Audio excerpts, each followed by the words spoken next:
Hi, folks. Me again. Thanks for being here. I wanted to do a short follow up video on the Nine Consciousnesses video I uploaded a week or two ago because it struck me this morning as I thought about responding to a recent email question once again about how does daimoku, how does chanting actually change karma? What actually happens there? And obviously, in the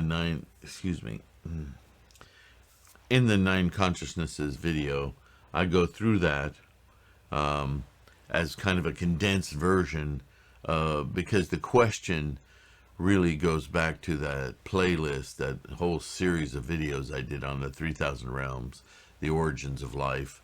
But I'm concerned that we still don't have a firm grasp of what is meant in Buddhism by the word attachment, and I have a video on attachment as well. And just as a reminder, you can go to that, not at the top of the video, but on my channel. When you go to the home page, there's all of us. If you have a channel on YouTube, whenever you go to a channel's homepage, there's a strip menu about a third of the way down, just under the image, that has things like about and videos and playlists and that kind of thing.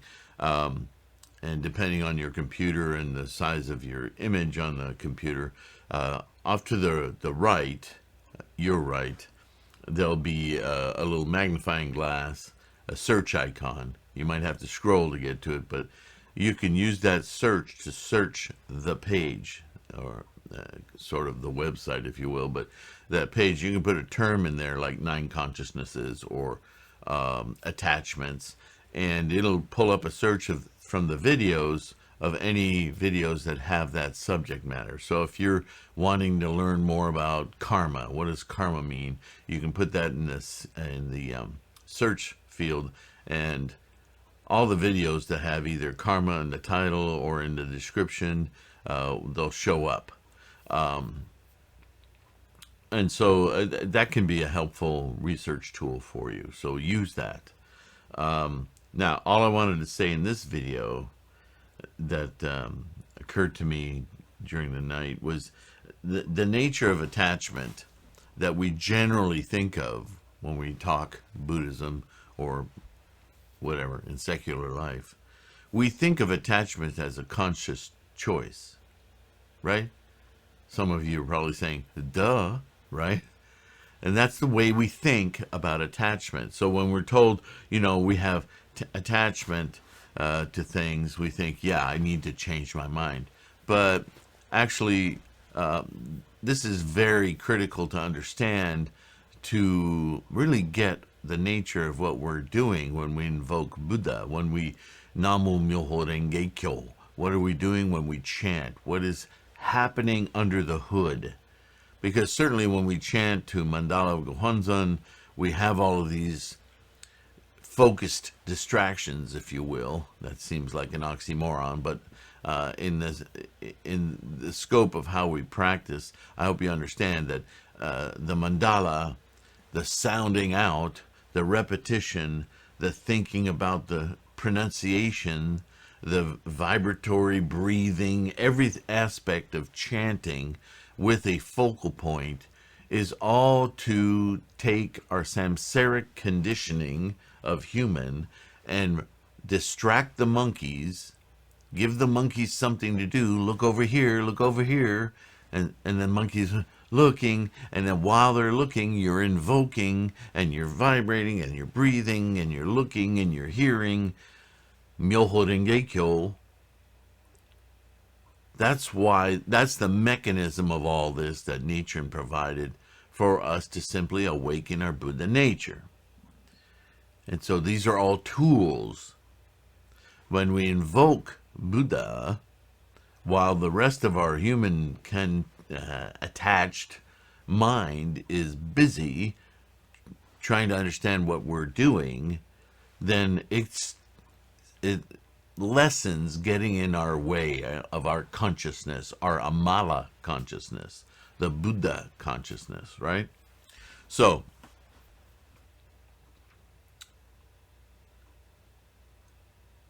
attachment. We have a little more difficult time understanding craving. Craving, we say, well, that's attachment. But again, our human condition says attachment is, I got you, right? But what I want you to think about now is the way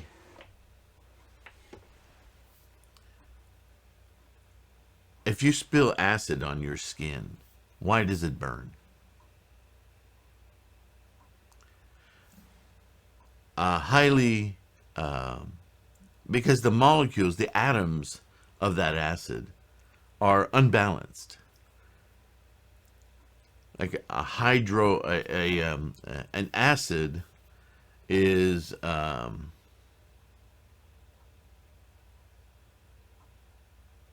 may get this backwards now, but an acid is oxygen hungry or hydrogen hungry. Anyway, it's an atom that desperately wants another atom attached to it to relax. This atom's out of balance. So think chemistry. Those atoms, when they hit your skin, find a source of these other atoms. Let's just say it's hydrogen heavy, so it wants oxygen to make water. But in order to, and you think, well, water, why does that burn? Because it's pulling the oxygen molecules out of our skin so that it can balance. But in so doing, it strips our skin of its balance. And it creates, an alkaline does the same thing, only the other way around, right? It's hydrogen hungry, one or the other. Anyway, what my point is that atomically, atoms are attracted to one another for different reasons to make balance. And the balance is what we know as a molecule, right? There are H2O is 2 hydrogen atoms with 1 oxygen atom, and together they make water, a very stable molecule. You take one of those molecule or atoms away from the mix, an H1O2 or an H2O5, you unbalance that molecule, then it wants to seek balance. Okay, think of that as craving. These molecules seeking balance are inexorably looking for this connection of shared electrons that balances them out, makes a stable molecule. See, that craving isn't your decision. That craving is part and parcel of the makeup atomically of the universe.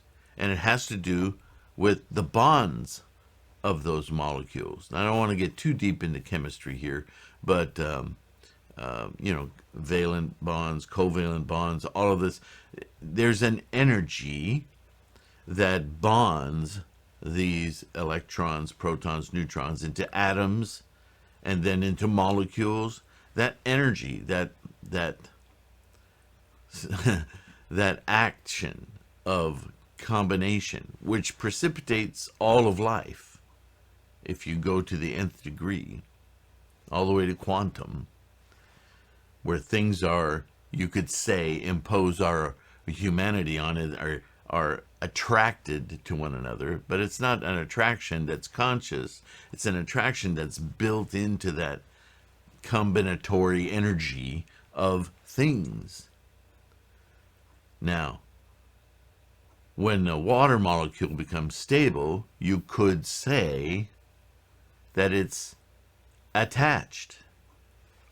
We would use that kind of language when discussing chemistry, right? So understand, in Buddhism, When we say that we have attachments in life, we're not talking about the conscious decision to buy this television monitor, this laptop, or this stereo system, or this car, or have this boyfriend or girlfriend, or those are conscious. They're attachments, yes, but the attachment, the craving that we talk about in Buddhism, is this fundamental samsaric activity. And now you could say, well, how the hell can I control that? That's just happening. That's the reason my blood flows, right? I'm attached to my heart, right? I mean, you could throw up your hands and go, well, how can you do anything about that? But this is the point. That when we chant, those layers of consciousness I'm talking about, from and I'll put a link to the earlier video if you haven't seen it yet. Start there, because this is drilling down now, but I want you to understand that when you chant Daimoku, when you invoke your Buddha, especially with the help of a mandala and an altar and everything that you do to ritualize this behavior so that you can deeply focus, single-mindedly, fusing with Buddha, what you're actually doing is transcending these consciousnesses of sight, hearing, taste, touch, emotion, all of that. You're piercing right through them to the very nature of the formations of those attachments. The formations of a water molecule between the hydrogen and the oxygen.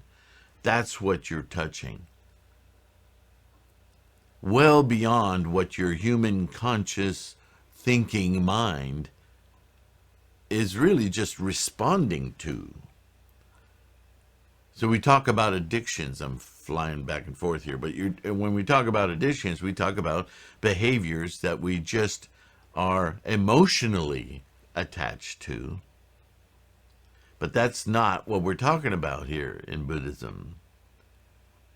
Because those emotions come from attachments. The idea that you can't stop doing something, as nonsensical as that is a human mundane decision. But it's a decision based on some energy in your karma. And that karma is built of those, think of it as chemistry, if you will, biochemistry. Those bonds that are made at that fundamental level, that constituent level of samsaric thingness, which includes atoms, right? And subatoms. Protons, neutrons, quarks. It's all about bonds. In chemistry, we call them bonds. The strong nuclear force, the weak nuclear force, the so on and so forth. I found chemistry very fascinating from this standpoint. You don't have to become a chemist, but I'm saying you need to understand the vocabulary of Buddhism being about the cessation of the formations, not your emotional attachment to stuff. Sure, that's problematic, but that's way down the road from what we're talking about. The very fact that you're attracted to redheads isn't the problem. That's just your humanness, your human being. But it derives from much more fundamental forces within the creation of you in each and every moment. That inertia, that momentum of life that you are, is constructed from very, very discrete things. And so when Shakyamuni taught slowly more and more complex thinking to get you to, and now today we all have this ability to think that that kind of dissection of minute discrete things occurring in our bodies, in our minds, in our world.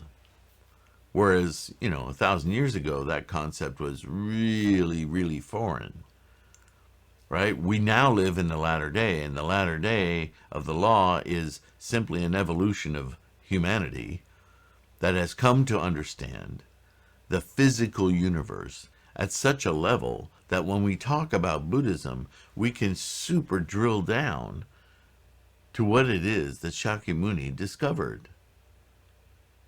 Buddhism. That fundamentally, if we can approach and satiate those bonds, those attachments, it's almost not the right word, isn't it? They're bonds. They're biochemical bonds. And what creates the biochemical bonds? Further reduced bonding. Where does that come from? Well, that's what the Nidana is about. Shakyamuni realized all of this 3,000 years ago. How amazing is that?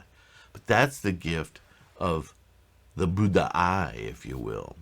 The vision from there of how all of this works.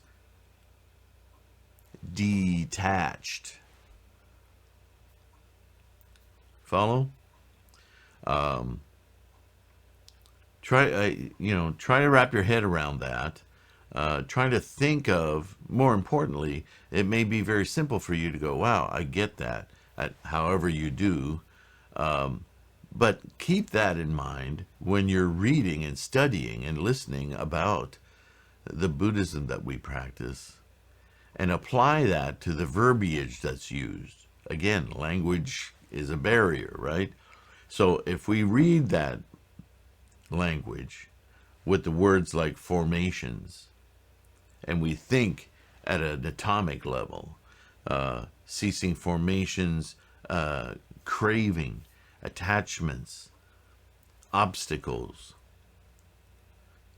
karma,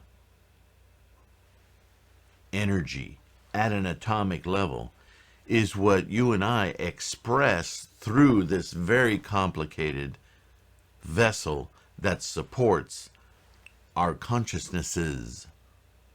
And because it supports that complexity of thought, we can use it on itself.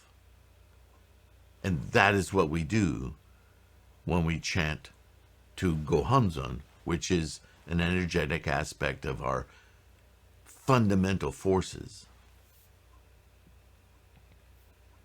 I hope that helps you understand. And this is how, then, if you understand that, then you can think of chanting as piercing through these levels built on one another of the Nidana. And as you pierce through them, you don't destroy them, but you align your conscious will, your motive force, your kinetic energy with alleviating the craving of those forces having to combine, and further you influence those same forces to align in a life-affirming way. You let them be without being enforcing their bonding. You let the atoms do what they need to do, but rather than being bound to their limitations, you can influence them as supporting your enlightened, your awakened, your life-affirming bonds, and you can break the bonds of those things that are negative, that cause you suffering, emotion, and the craving becomes less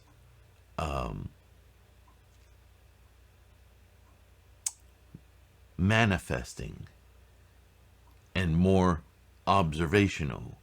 So it lessens. The first thing that happens as you pierce through the Amala consciousness, going through the other consciousnesses, take vision, for example. Your vision consciousness is very right there. That's like a surface experience. And if you use this mandala, you can rein in that experience so that it isn't every distraction in the room. This is why it's important to enshrine your Gohonzon in such a way that it is the only focus on that wall. Because if you don't, your little vision monkeys will go, look at that. I remember that ribbon. Oh, that poster. I always thought that was cool. Your monkey eye consciousness will be going everywhere. So if you take everything away and you light this mandala clearly, and you focus your eyes on the Myo character so that you're further focused right in it, in Namo Myoho Renge Kyo, your vision consciousness is now being trained on your Buddha. And as you chant, you are taking what would be distractions, your eyes wanting to dart around, and you'll catch them. Look here, look here, look here, look here, is what you're doing. And that's realigning those bonds so that the distraction bonds that karma of yours always has starts to shift. It still exists, it just starts to be retrained to look for Buddha in everything with your vision conscious. Same thing with your oral consciousness. You're speaking orally and you're listening orally. Those are consciousnesses. So I don't want them to hear the TV blaring MTV or news or whatever. Your ears are going, I'm chanting, what's that? What's going on? Oh, that lady got caught. Oh, right? Oh, I love that song. Those are monkeys. They just want to grab on. Craving. So as we chant orally, we listen. Namo Myoho Renge Kyo, Namo Myoho Renge Kyo. Wow. Now my ear attachments. I'm preceding the formations of hearing and I'm training them. Buddha, Buddha, Buddha. And so I start to hear differently. Physically, I feel my daimoku. I feel my breathing, but I feel the vibration with that steady Namo Myoho Renge Kyo, Namo Myoho. And I feel it in my body. And I feel less and less the conditions of the room. Do you see how chanting, especially focused with the mandala, is a way to reach our Amala consciousness, and in doing so, using all these other consciousnesses and bringing them to attention to Buddha, to the source, to the fundament. So that as we chant, our life becomes stronger, our positive life, our problem-solving life, our observation of life becomes more and more what our human mind comes to seek, experience, and influence. Not every bond of every atom in our bodies is easily influenced. But you're guaranteed, if you look and focus yourself on this mandala and dedicate yourself single-mindedly to fuse with Buddha at that subcellular level, you are guaranteed to experience Buddha, at least at some level. And after a good 30 minutes, hour of that, you're going to walk away with a different awareness of your environment. You're going to feel differently. You're going to see differently.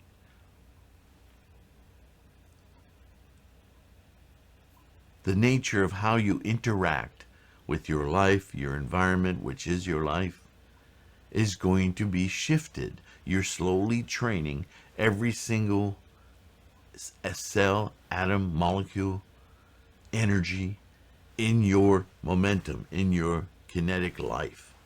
And you'll move the ball a little bit toward your Buddhahood, your Bodhisattva.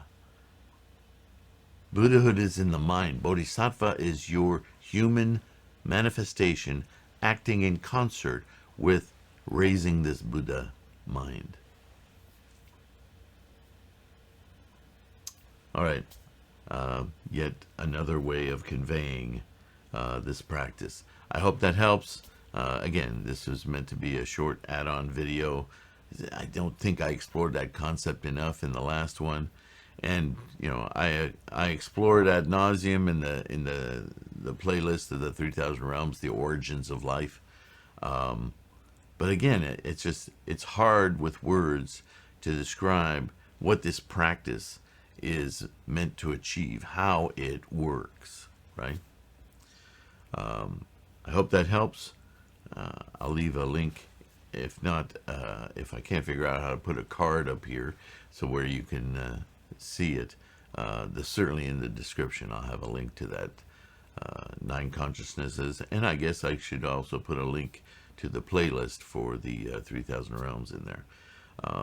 Again, use the search feature. It's really helpful. There's a lot of videos on this channel, so it's hard to slog through them all, but with a search term, you can really focus in your search. And until the next one, we'll get back to the Go Show here.